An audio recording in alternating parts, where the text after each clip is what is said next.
Maya Angelou has been my most steadfast counselor for my entire life. I discovered her probably 30 years ago when I was in college, and I lean into her work. You know how when you find those people that just are unsparing and honest in their work, but they also bring you joy and comfort? She's that for me. And I love everything she does except for that quote. That quote has pissed me off for decades. And I never understood this idea that you're free when you belong nowhere.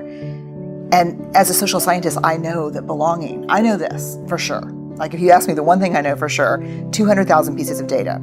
I know in the absence of love and belonging, there's always suffering. That I know for sure. So this quote from her about belonging everywhere, which is really nowhere, is what sets us free, was so troubling to me. But then I started digging in and I started trying to understand, what does it mean to belong? And I never thought of the concept of belonging. I thought belonging was like, we have a crew.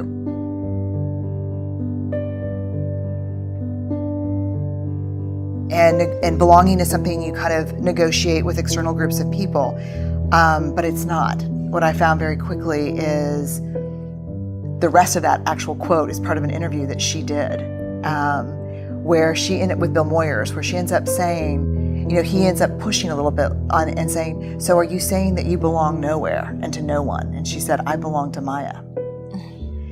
And what I found is that true belonging is a spiritual practice. And it's about the ability to find sacredness in both being a part of something, but also the courage to stand alone. And the people, for those of us who struggle to have the courage to stand alone, especially when we know that we're risking that sense of being a part of something because we disagree. Yes. Because we have a different opinion, because we love something different. That's the mark of true belonging, to be able to say, yes, I am a part of something bigger, but I also will stand alone when I need to. You belong everywhere and nowhere, and that is liberation.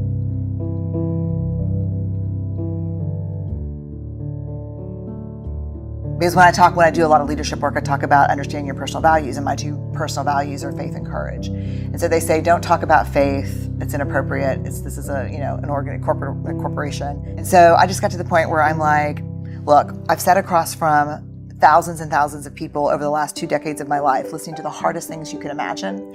And the two things that everyone has in common when they're talking about those things are cussing and praying. If you don't want me to cuss and you don't want me to pray, that's awesome. Ask somebody else. Because what I'm not going to do is get up and you. And there are a million people in this space who are better than I am, who know different things than I do. Invite them. Right. If you need me to wear a suit, I totally get it. I'm not going to do that.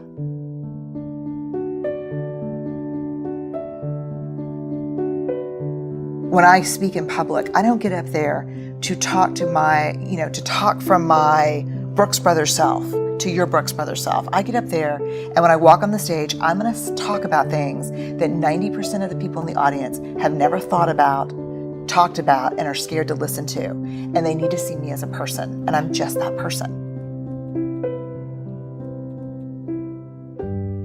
There's this part from Braving the Wilderness that it really changed me. It's the practice that came from the book, and it is, don't walk through the world looking for evidence that you don't belong, because you will always find it. Don't walk through the world looking for evidence that you're not enough, because you'll always find it. Our worth and our belonging are not negotiated with other people. We carry those inside of our hearts. And so for me, I know who I am. I'm clear about that. And I'm not going to negotiate that with you. I will negotiate a contract with you. I will negotiate maybe even a topic with you, but I'm not going to negotiate who I am with you. Because then, and this is I think the heart of the book, then I may fit in for you, but I no longer belong to myself. And that is a betrayal I am not willing to do anymore. I spent the first 30 years of my life doing that. I'm not willing to betray myself anymore. I just can't do it.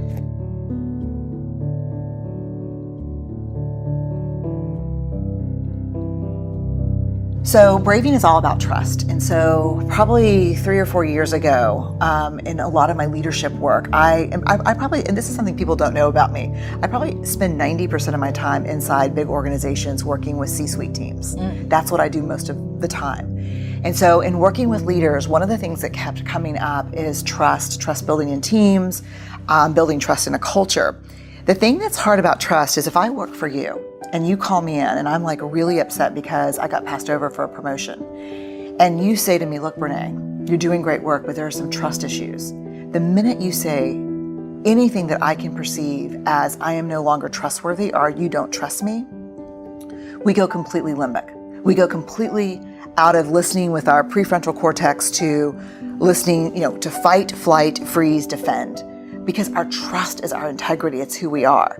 So I kept wondering, when we talk about trust, what are we actually talking about? What could you call me into your office and say to me that would be more helpful, more impactful, and productive than we have trust issues or I don't trust you? So we dug into the data to figure out what is trust, what do we mean when we say trust? And what I found are there are 7 elements that we're talking about when we talk about trust. And these are observable and measurable. These are what we can talk about with each other. So braving is the acronym we use. B is boundaries. You set boundaries. When you don't know what they are, you ask. You're clear about what's okay and not okay, which is, as you know, so hard for people. Boundaries are really hard. Reliability is the R. You do what you say and you say what you do. The big hard thing about reliability is you're not hustling for worthiness, so you're not completely overcommitting and not delivering. That's the reliability issue. A is accountability. You don't back channel and blame. You hold people accountable in a straightforward way. V, which I think is really interesting, is the vault. What people don't understand about the vault that's really interesting to me too is that you call me in and I'm saying, I don't understand why I got the position. You say, look, we've got some trust issues that we need to work through specifically. I want to talk about confidentiality in the vault. And I look at you like, Marie, I have never shared a single thing that you have told me in the 10 years we've known each other. And you look back at me and say, yes, but you come in here on a regular basis and share things with me that are not yours to share. It's the other side of confidentiality. It is not only do you not talk out of school between us, you don't come in here and say, hey, look, I know what's going on with John, blah, blah, or this is what's happening with, So, because when I do that, and I do that to get connection with you, I do that as a bid for connection. Let me tell you what's going on that you don't know about. Yeah. But when I walk out of the office, you trust me less because I'm using stories that are not mine as currency. So we've got the vault. Then we go to I, integrity, which is choosing courage over comfort, practicing your values. And this is a big one, and I think we have this in common, and I love this about you. It's choosing what's right over what's fun, fast, and easy. We have a culture of fun, fast, and easy. We have a culture of people who don't do discomfort. I've never achieved a single thing in my career or life comfortably. And then we go to N for non-judgment. You can ask for help without feeling judged, and I can ask for help without judging myself. And then generosity, which I think is probably the biggest, hardest one for me sometimes, which is when something happens, I assume positive intent. So if things go sideways between us, I'm like, damn it, Marie, I'm so pissed off. I go and say, let me assume the best. Help me understand what happened, Marie. I thought we had a plan around this. And I give you a chance, a benefit of the doubt, before I launch into my anger.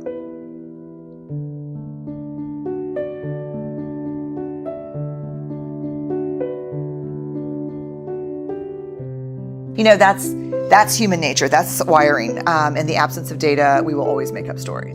And so I think for braving the wilderness, the whole idea of the wilderness being those times when we stand alone and those times when we go out on a limb, the times we walk away from what we know, our ideological bunkers and our beliefs, braving is the tool to help us manage the wilderness.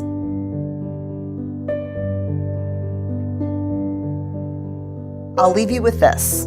There will be times when standing alone feels too hard, too scary, and we'll doubt our ability to make our way through the uncertainty. Someone somewhere will say, don't do it. You don't have what it takes to survive the wilderness. This is when you reach deep into your wild heart and remind yourself, I am the wilderness.